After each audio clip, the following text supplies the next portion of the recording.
करते.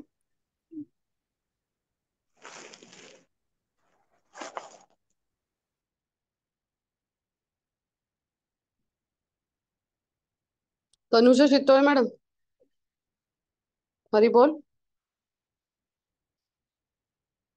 तनुजा शितोळे मॅडम, नाही त्या बोलू शकणार नाहीत. हा, श्रीजी पूजा.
हा, श्रीजी पूजा सुरू करायचा ना. हरी बोल. हो चालेल, हो करूया सगळं.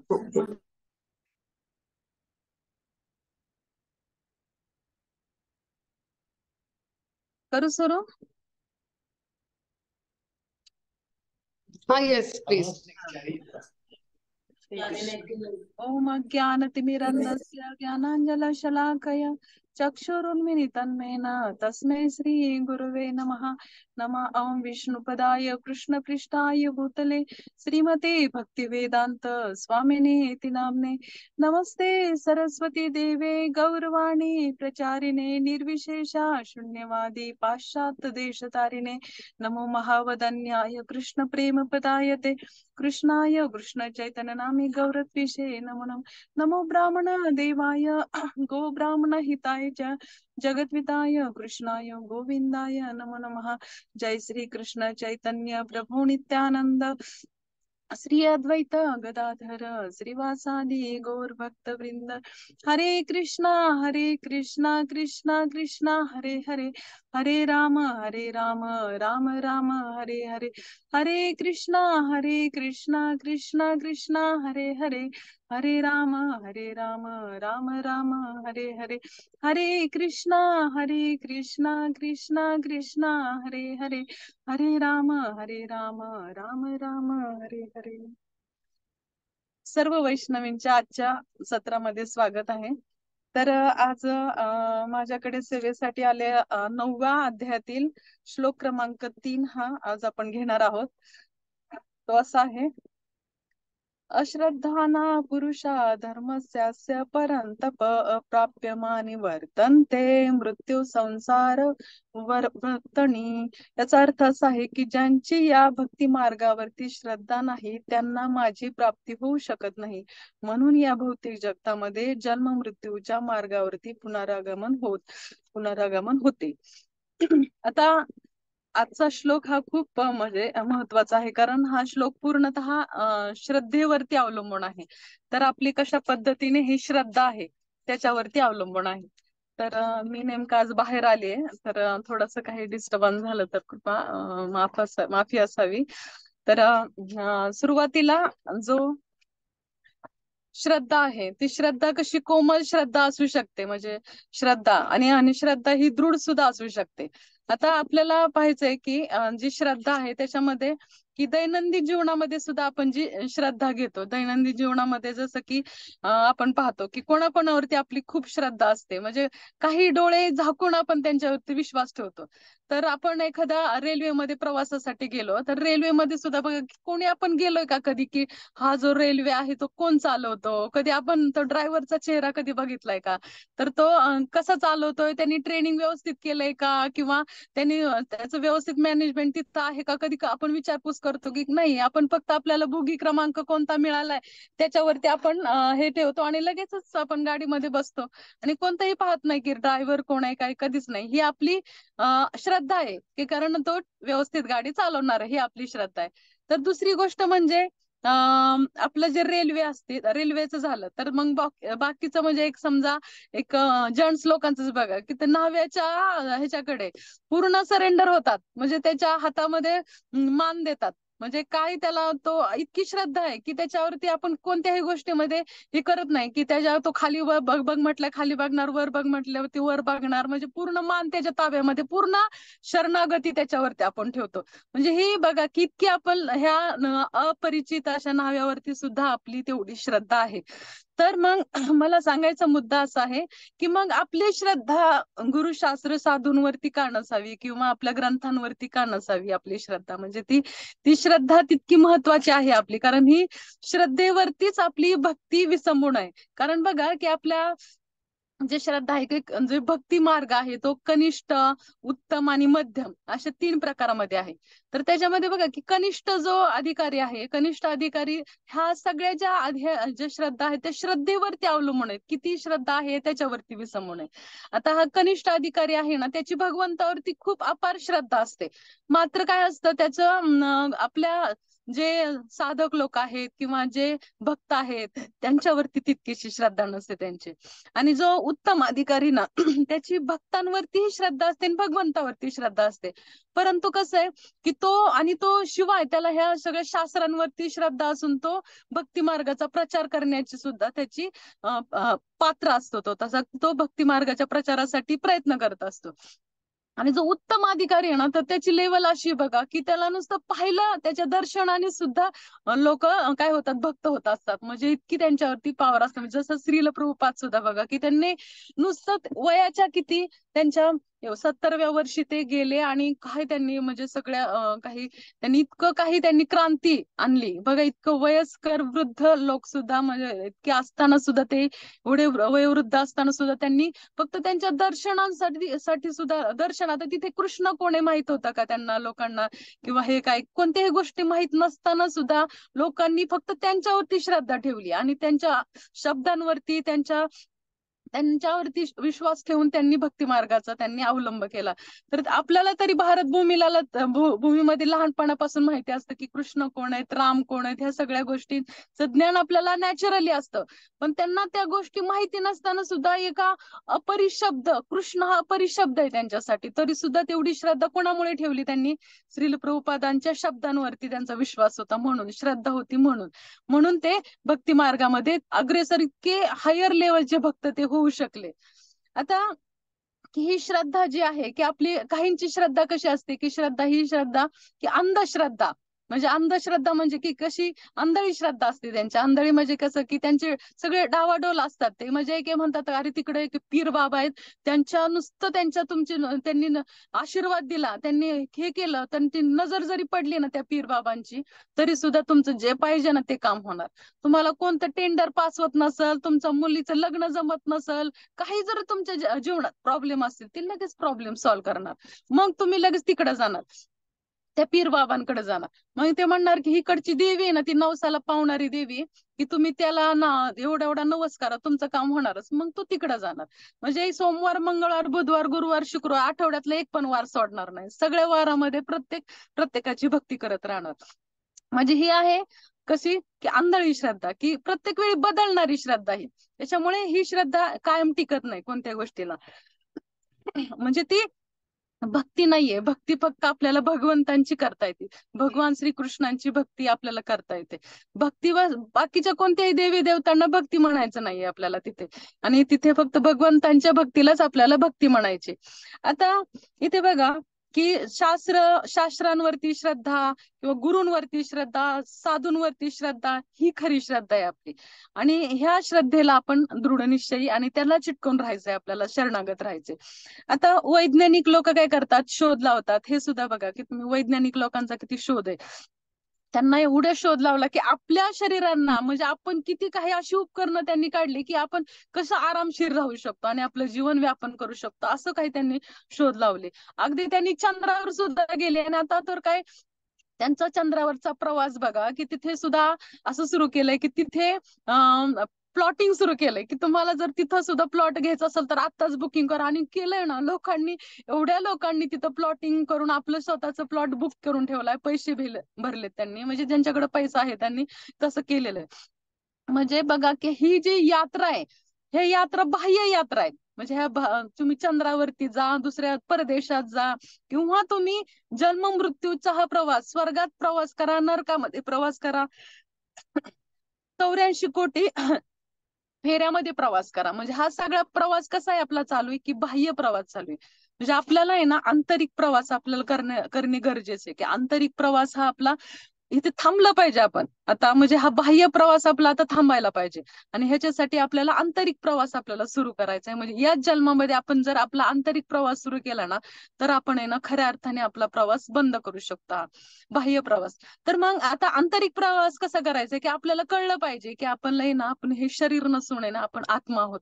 हा आपला आंतरिक खरा प्रवास आहे. म्हणजे आपण त्याच्यासाठी काय केलं पाहिजे की आपल्यामध्ये तशी श्रद्धा निर्माण केली पाहिजे. जसं की म्हटलं जातं की श्रवणम कीर्तनम, असं म्हटलं जातं की सगळ्यात जास्त म्हणजे श्रवण ही भक्ती इतकी महत्वाची की श्रवणाने आपण काय करू शकतो की आपण जर श्रवण केलं तर श्रवणाने आपल्यामध्ये श्रद्धा निर्माण होऊ शकते. आणि मग आपण आपल्या भक्ती मार्गाकडे आपण जाऊ शकतो. आणि हा प्रवास आहे ना, कसं होतंय की खूप सुंदर असं म्हटलं की ज्या वेळेस आहे ना एखाद्याचा सौभाग्याचा उदय होईल, सौभाग्याचा उदय झाल्यानंतरच मग ब्रह्मांडे भ्रमिते कोण भाग्यवान जीव, गुरु कृष्ण प्रसादे पाय भक्ती लताबी. म्हणजे जर ब्रह्मांडभर हा प्रवास चालू असतोय, पण काय होणार आहे की त्याचं ज्यावेळेस सौभाग्याचा उदय होणार, सौभाग्याचा उदय झाल्यावरती गुरूंची शरणागती तो घेणार आहे. आणि साधूंची संगती त्याला प्राप्त होणार आहे, गुरूंची शरणागती मिळणार आहे. ह्याच्यामुळे काय होणार आहे, त्याला भक्ती मार्ग प्राप्त होणार आहे.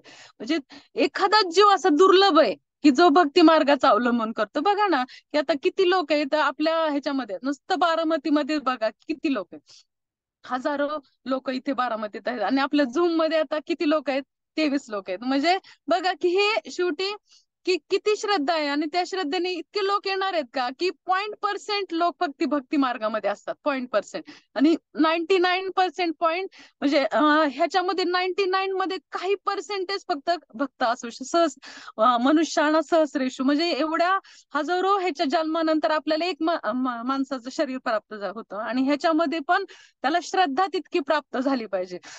कारण श्रद्धा ही कोमल श्रद्धा असते सुरुवातीची, आणि ह्या कोमल श्रद्धा ही कुठेही डायव्हर्ट होऊ शकते. म्हणजे त्याच्यामध्ये तो निराकारवाद्यांकडे जाऊ शकतो, मायावाद्याकडे जाऊ शकतो, जरी भक्ती मार्गामध्ये आलं. कारण हे म्हणतेच की मायादेवी म्हणते की माझा हा जो जो हे असतो की निराकारवाद आणि जो ब्रह्मवाद जो आहे, आणि ही जो भक्ती मार्ग जो म्हणताच येणार नाही, तर हा जो मार्ग आहे तो मार्ग आहे ना माझा शेवटचा श्रद्धेवरती घालाय, असं ती म्हणते. कारण आहे ना की तुम्ही एकतर भक्तीत येणारच नाही, आणि जर आला भक्तीमध्ये यदा कदाचित, तर मग तुम्ही काय होणार, डायव्हर्ट होऊ शकता. म्हणजे तुम्ही की मला ब्रह्मामध्ये विलीन व्हायचंय असं तुमची श्रद्धा असू शकते, किंवा तुम्ही म्हणू शकता की मला निराकारामध्ये जायचंय, किंवा मायावादी शून्यवाद सुद्धा असं आहे त्याच्यामध्ये. म्हणजे अशा मार्गांमध्ये तुम्ही जाऊ शकता.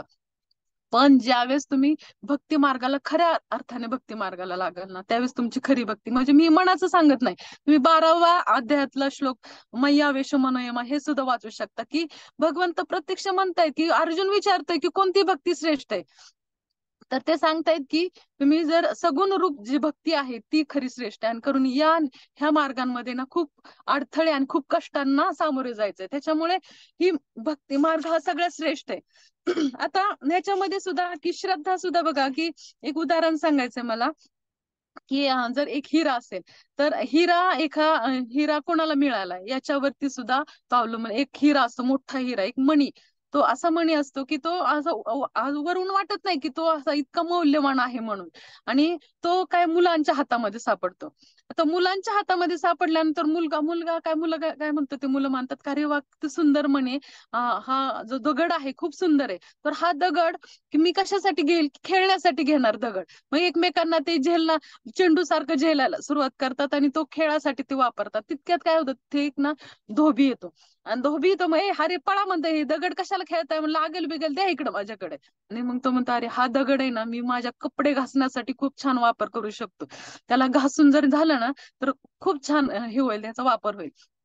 तो घेऊन जातो धोबी. आणि धोब्याचे काय होतात, शेजारीने एक भाजीवाली असते. ती म्हणते की अहो ते तुम्ही कशाला त्याच्यासाठी वापरताय, मला द्या म्हणले, मी 50 रुपयात घेऊन टाकते म्हणले. 50 रुपयात तो दगड घेते आणि ती त्याच्या वजनासाठी वापरायला, भाजीमध्ये जे वजन बॅलन्स करण्यासाठी ना ती वापरायला सुरुवात करते. ती भाजीवाली ती वापरायला लागते. नंतर मग ती भाजीवाल्याकडे ज्यावेळेस एक हिऱ्याचा पारखी येतो, त्यावेळेस पाहतो की हा मौल्यवान दगड इथं काय करतोय. तर मग तो तिथून त्याला म्हणतो की ह्या 100 रुपये मी तुम्हाला देतो, हे दगड मला देता का. चांगलं आहे ना, फायदा आहे म्हणते, 100 मी 50 मध्ये घेतला, मला 50 रुपये फायदा होईल. घ्या म्हणते, घेऊन जा. तर ती 100 रुपयामध्ये तो पारखी दगड घेऊन जातो आणि तो लाखो रुपयाने तो हिऱ्याच्या दुकानांमध्ये विकतो. त्याला पारख होती त्या हिऱ्याची. म्हणजे बघा की एक दगड, की हा जो दगड की काही त्यांच्या सगळ्यांच्या श्रद्धेवरती आहे. मुलांची काय श्रद्धा आहे, तर धोब्याची काय श्रद्धा आहे, भाजीवाल्यांची काय श्रद्धा आहे, आणि खरा पारखी आहे ना त्याची काय श्रद्धा आहे.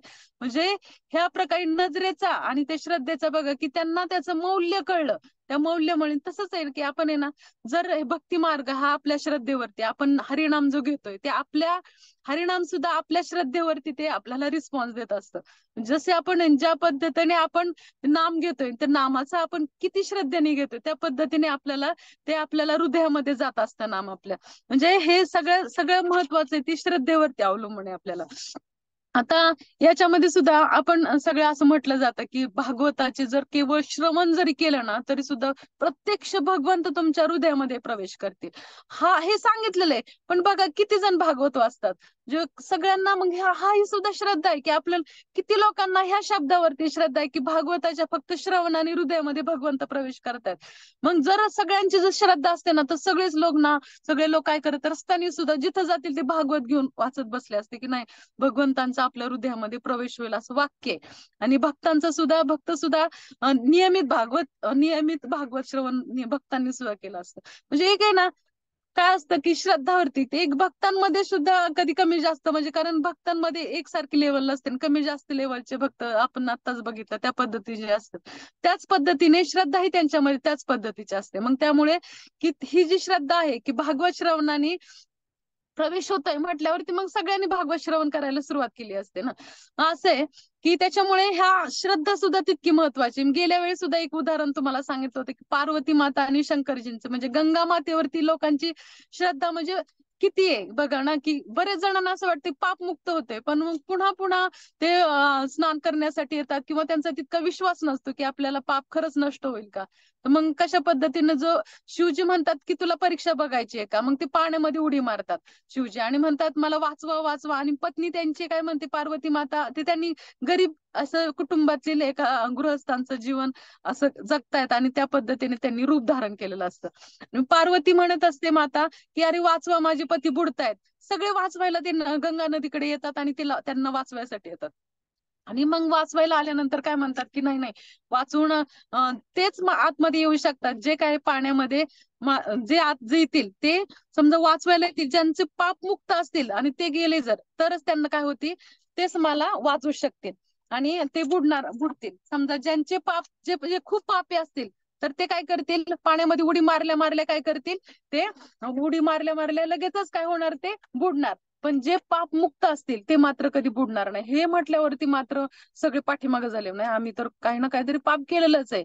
पण एक जो भिकारी असतो तिथं बसलेला तो लगेच उडी मारतो आणि लगेच त्यांना वाचवतो. तर तुम्ही कसं वाचवलं म्हटले, नाही वाचवलं म्हटले, मग काय तिथं गंगा नदी आहे, गंगेमध्ये उडी मारल्यावरती मी पाप मुक्त होणार, कारण मी ऑलरेडी असताना पापी, मग गंगेमध्ये उडी मारल्यावरती मी पाप मुक्त होणार आणि मी लगेचच त्यांना वाचवू शकलो.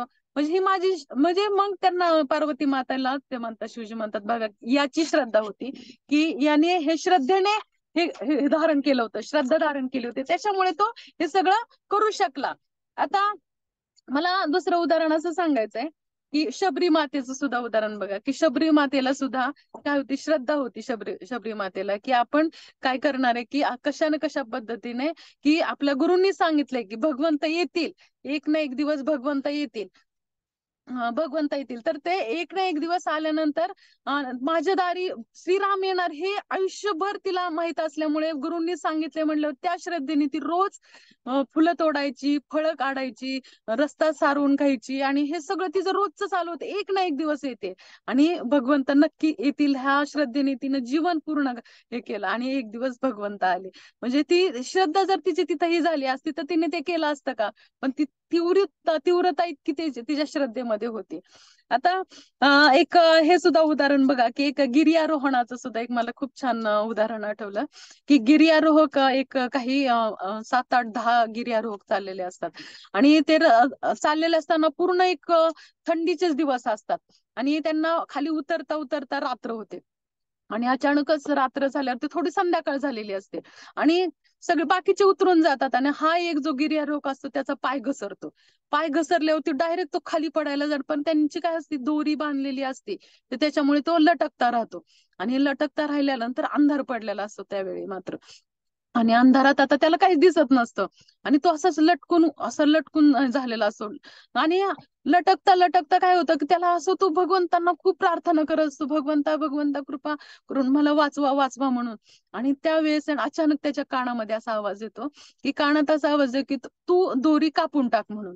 असा आवाज आल्यानंतर तर म्हणतो, दोरी, अरे एक तर मी ह्या दोरीच्या आधारावरती उभा आहे, आणि त्यात पण मला दोरी कापून टाका म्हटल्यावरती कसं होईल म्हणून. काय नाही, मला तो बहुतेक मला भ्रम वगैरे झाला असेल, आणि दोरी कापून ह्या दोरीच्या आधारावर नाही नाही, पण थंडी एवढी पडलेली असते, तो पूर्ण असा गारठून गोठून गेलेला असतो, आणि मग तरी पण तो दोरी कापली नाही त्याने, आणि सकाळपर्यंत तो तसाच दोरीवरती लटकून उभा राहतो, आणि जेव्हा सूर्य उदय होतो त्यावेळेस पाहतो तर तो असा का पूर्ण पॅक झालेला असतो थंडीने, आणि तो खाली नजर टाकतो आणि पाहतो तो फक्त एक वीत राहिलेली असते जमिनीवरती त्याचे पोहोचायला. त्यांनी दोरी कापली असते, सहज तो जमिनीवरती उभा राहू शकला असतो, पण त्याला अंधारामुळे काहीच कळलं नाही.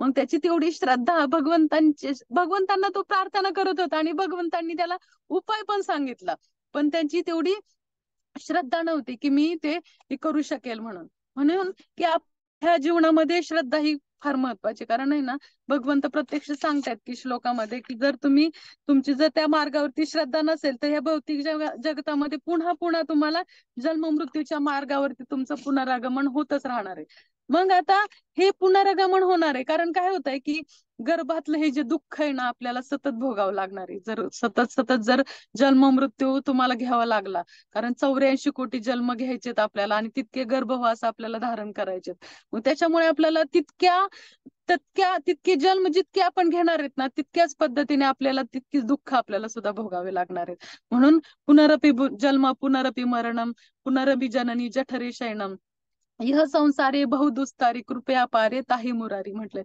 भगवंतांना ही प्रार्थना करू शकतो, कारण हे जन्म मृत्यू जरा व्याधी ह्या ज्या आहेत ना, दुःख दोषण वर्धनम, खूप दुःख आहे त्याच्यामध्ये, ह्या जन्म मृत्यू जरा व्याधीमध्ये. मग आपल्याला हे माहिती आहे आपल्याला, मग त्याच्यासाठी आपण आहे ना खरंच प्रयत्न इतके करायला पाहिजेत आपण मनापासून, कारण आहे ना आता कलियुगामध्ये नामावरती आपल्याला खूप भर दिले पाहिजे, कारण खूप सहज आणि सोपं नाम घेतल्यानंतर आपल्याला याच्यातून जन्म मृत्यूच्या चक्रातून आपल्याला बाहेर सुटता येतंय. मग हा सगळ्यात मोठा हे आपल्याला ह्या बाहेर पडण्याचा मार्ग आहे आपल्याला. आणि बघा की एक नरसिंह मेहता नावाचे एक खूप महान भक्त होऊन गेले, जे जुनागड मध्ये म्हणजे गुजरात मधील जुनागड मध्ये ते राहायचे. ते सुद्धा इतके श्रद्धावान, भगवंतांची पूर्ण भक्ती करणारे, आणि पूर्ण श्रद्धेने त्यांनी भगवंतांची भक्ती केली, आणि अगदी वयाच्या 8व्या वर्षी शिवजींनी त्यांना प्रत्यक्ष एक भगवंतांचं एक रासलीलेचं दृश्य त्यांना दाखवलं होतं. म्हणजे म्हणजे एवढं ते नशीबवान तेवढे, आणि त्यांनी त्यांच्या जीवनामध्ये इतके काही त्यांचे संकट आले, पण त्या संकटांना अगदी सहज त्यांनी पूर्णतः भगवंतावरती श्रद्धा त्यांची होती, त्याच्यामुळे त्यांनी ते सगळं काही सोडून दिलं भगवंतावरती. आणि ते एकदा तर काय होतं, त्यांच्या मुलीचं लग्न झालं. लग्न झाल्यानंतर त्यांना एक नात पण झालेली असते, आणि नात ही जी नात असते त्या नातेला, की त्यांचं एक त्यावेळेस तिकडं कसं असतं, भात भरण खूप असं हे असतं त्यांच्याकडं. एक भात भरण म्हणजे ना, की जसं की त्यांनी जे सांगेल ना सासरकडच्यांनी ते त्यांना आणायचं असतं सगळं त्या सासरी. आणि मग त्यांनी आता ह्यांनी ठरवलं सासरकडच्यांनी की हे जे नरसिंह मेहता आहेत आधी श्रीमंत होते पण त्यांनी पूर्णतः सगळं भगवंतावरती सोडून दिलं होतं ते. तर मग त्यांना आता ते बोलवायचं नसतं त्यांना, हे तर काही सगळे फक्त टाळकुटेत म्हटले, हे जर येतील तर आमची सगळी इज्जत जाईल म्हणतात, अजिबात ह्यांना बोलवायचं नाही. मग आता उपाय काय करायचा, त्यांना तर निरोप ते द्यावाच लागेल, पण उपाय काय करायचं, ते येणार नाहीत असे याच्यासाठी. मग ते असं म्हणतात की ह्यांना ना एवढी मोठी लिस्ट पाठवायची, हे पाहिजे ते पाहिजे, एवढी मोठी लिस्ट पाठवायची, ते आलेच नाहीत पाहिजे, म्हणजे असं नियोजन ते करतात. मग त्यांनी एवढी मोठी लिस्ट तयार करतात की दिवसभर वाचली तरी कमी पडेल. म्हणजे अख्खी त्या लिस्ट मध्ये त्यांनी नंतर असं पाठवल्यानंतर वाचलं की त्या लिस्ट मध्ये घरातील सगळ्यांना कपडे, सगळ्यांना दागिने, पूर्ण सगळ्या अख्ख्या गावातील लोकांना कपडे, त्यांना दागिने, पुन्हा सगळ्यांना एवढे किलो सोनं, तेवढं, म्हणजे ती लिस्ट वाचली ना तर तो कोणी माणूस येऊच शकत नाही, एवढी मोठी लिस्ट त्यांनी ती पाठवली. पण काही नसताना सुद्धा त्यांना भगवंतावरती श्रद्धा होती. भगवंत पाहून घेतील म्हटले, काय करायचंय आपल्याला, म्हटले आता मुलीच्या नातीच्या तर लग्नाला जावंच लागेल म्हटले काही करून आपल्याला, कारण हे झालेलं होतं, सांगितलेलं होतं. मग म्हणतात आता जावंच लागेल. मग जायचं कसं, मग म्हटले आता आपलं बैलगाडी सुद्धा त्यांच्याकडे नसते. मग बैलगाडीमध्ये सुद्धा मग ते एका बैलगाडीमध्ये, तर बैलगाडीमध्ये सुद्धा ते निघायला सुरुवात करतात. बैलगाडीमध्ये गेल्यानंतर सुद्धा की त्या बैलगाडीमध्ये गेल्यावरती असं त्यांना पुढे गेल्यावरती ती बैलगाडी सुद्धा जुनी असते, आणि त्या जुन्या बैलगाडीवरती ते गेल्यावरती सुद्धा त्यांना ती बैलगाडी तुटून पडते, आणि तिथे सुद्धा प्रत्यक्ष भगवंत येतात आणि ती बैलगाडी रिपेअर करून तेच गाडी चालवायला बैलगाडीमध्ये तयार होतात. म्हणजे अशा पद्धतीने की त्यांना घरी पोहोचल्यानंतर सुद्धा बघा की घरी पोहोचल्यावरती तिथं त्यांच्या तिथे सुद्धा आता काय घेऊन आलेले असतात की ढोल किंवा गोपीचंद, असं काही वस्तू ते घेऊन आलेले असतात. आणि ढोल गोपीचंद अशा गोष्टी दुसरं तर काही तर त्यांच्याकडे नव्हतंच. आणि मग मात्र त्यांची पूर्ण भगवंतावरती श्रद्धा. आणि आता लग्नाची वेळ आली, आणि ते वेळ आल्यानंतर त्यांनी सांगितलं तुम्ही काय घेऊन आलाय भातभरणसाठी. आता मग ते म्हणतात की माझं सगळं भगवंतावरती श्रद्धा आहे. आणि मग मात्र त्यांनी पाहिलं वरती, ह्याच्यावरती जाऊन पाहिलं तर पूर्ण एक गाडीचा पूर्ण लोटची लोट, सगळ्या गाड्या, इतक्या गाड्या येत असतात. ते म्हणजे गाड्या कुठल्या, तर मग एक शेठजी बाहेर उतरतात आणि ते म्हणतात की मी आमचे हे आहेत, जे नरसिंह मेहता आहेत, तर ते आम्ही त्यांना खूप मानतो आणि त्यांच्यासाठी आम्ही हे सगळं घेऊन आलेलो आहे त्यांच्या. आणि मग फक्त आम्हाला एवढं सगळं घेण्यासाठी आम्हाला थोडा वेळ लागला म्हटले. आणि ते पाहतात तर हजारो अशा बैलगाड्या भरून आहे ना त्यांनी सगळ्या वस्तू घेऊन आलेल्या होत्या. म्हणजे इतक्या वस्तू की एवढा, आणि तेही नाही की त्यांनी एक जवळ आहे ना 1 तास पूर्ण हिऱ्यांचा आणि पाऊस, म्हणजे सोन्यांच्या नाण्यांचा पाऊस पाडलेला त्यांनी भगवंतांनी. एवढं म्हणजे इतकं त्यांना विशेष वाटलं ना. आणि ह्यांनी एक एक वस्तू, सासूबाईंनी एवढी एक वस्तू मागितली होती की मला एक आहे ना पाय घासण्यासाठी सोन्याचा दगड पाहिजे म्हणून. आणि मात्र मग तो असा सोन्याचा दगड आहे ना, ती डायरेक्ट तिच्या पायावरती पडला आणि म्हणले नको नको मला हे काही नको. असं म्हणजे इतक्या ह्या सगळ्या, खूप डिटेल स्टोरी आहे, मी आधी शॉर्ट मध्ये सांगितले तुम्हाला. पण ह्या इतक्या म्हणजे ही कशामुळे की नरसिंह मेहताची तेवढी श्रद्धा होती की मला काही करू नये ना, मी माझ्या भगवंतावरती स्वतःला सोडले आणि भगवंत पाहून घेतील काय करायचे. आणि त्यांच्या जीवनामध्ये जवळजवळ भगवंतांनी 52 वेळा भगवंतांनी प्रत्यक्ष त्यांना दर्शन दिलं. म्हणजे इतके हे श्रद्धा त्यांच्यामध्ये होती. कशामुळे, तर मग आता ही श्रद्धा आहे की त्यांना पुन्हा या जन्म मृत्यूच्या चक्रामध्ये आणणार नाही. त्यांचे ते एकतर आम्ही वैकुंठवासी आलो याची कारण असे बोलले जे ऋषी साच भावे वर्तावया, म्हणजे जे वैकुंठवासी, म्हणजे जे तुकाराम महाराज स्वतः म्हणतात की आम्ही वैकुंठवासीच आहेत, आम्ही तेवढ्या कारणासाठी आलोय की जे गुरु साधू शास्त्रामध्ये जे दिलंय ना ते तुम्हाला सांगायला आले. तुम्ही जे विसरलाय या संसारामध्ये जो गुंतलाय तुम्ही, या संसारातून बाहेर काढण्यासाठी आम्ही आलोय. म्हणजे हे कशामुळे की आपल्यामध्ये ज्या वेळेस श्रद्धा निर्माण होईल, भक्ती निर्माण होईल, त्यावेळेस आपण भगवंतांची भक्ती करायला लागू, नामावरती आपली श्रद्धा येईल, त्याच वेळेस आपण चांगल्या पद्धतीने भक्ती करू शकतो आणि पुन्हा पुन्हा या जन्म मृत्यूच्या चक्रातून आपण बाहेर पडू शकतो. तर मी इथेच थांबते. कोणाला काही प्रश्न असतील तर विचारू शकता. आणि कृपा करून माफ करा, मला काही थोड्या म्हणजे बाहेर असल्यामुळे थोड्याशा तुम्हालाही अडचणींना मला वाटतं सामोरे जावं लागलं थोडस. आणि आवाज व्यवस्थित आला आला अशी मी हे सांगते, म्हणजे हे करून पुढे काही तुम्हाला प्रश्न असतील तर विचारू शकता. हरे कृष्ण.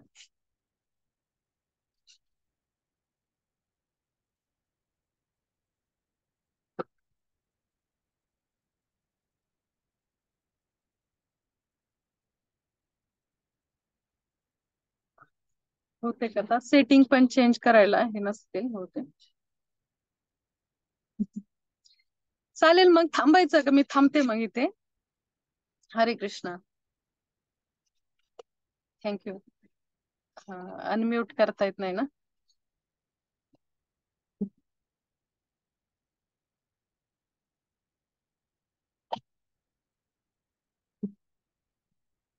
येत अनम्यूट करायला.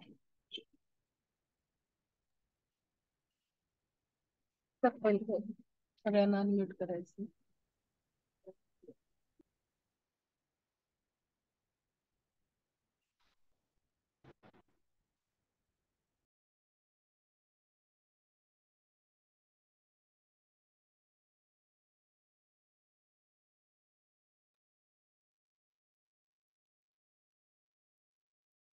चालेल मीटिंग लिव्ह करते मी. हरे कृष्ण.